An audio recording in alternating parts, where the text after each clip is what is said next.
Hi, my name is Joanne Swenson.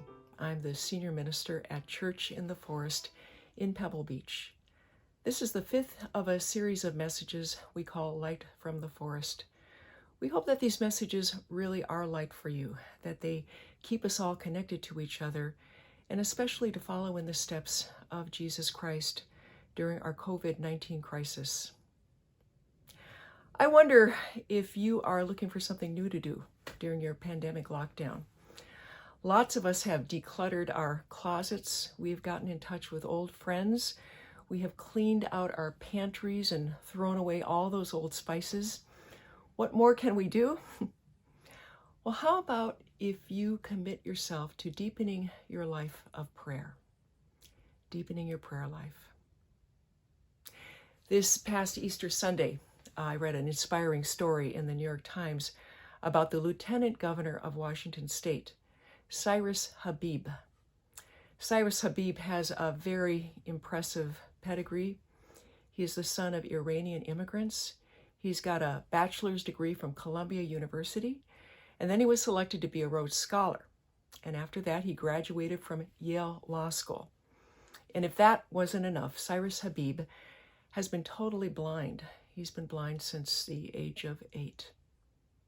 So Cyrus Habib's star just seemed to be unrivaled, destined to become the next governor of the state of Washington, and maybe even more.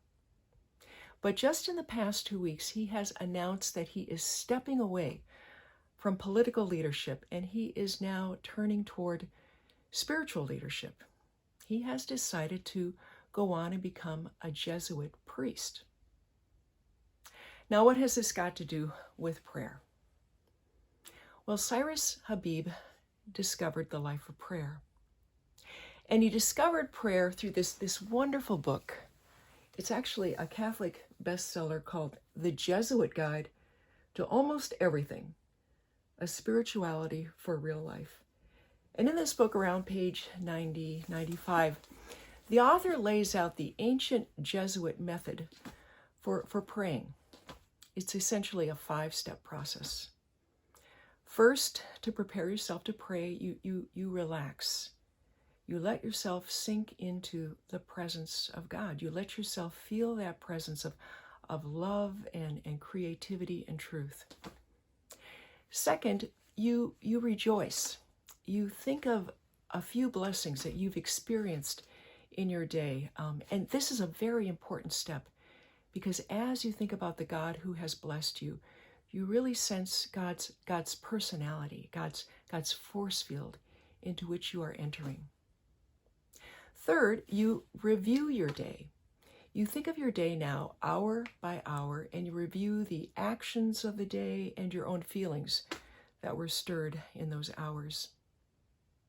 Fourth, as you come into problems, troubles, stumbling, in the course of that review, you lift them up to God and you ask God to lead you in your thinking about that.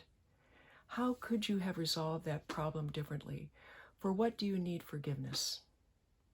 And then finally, fifth, you resolve to live in that way that God has directed you during this time of prayer.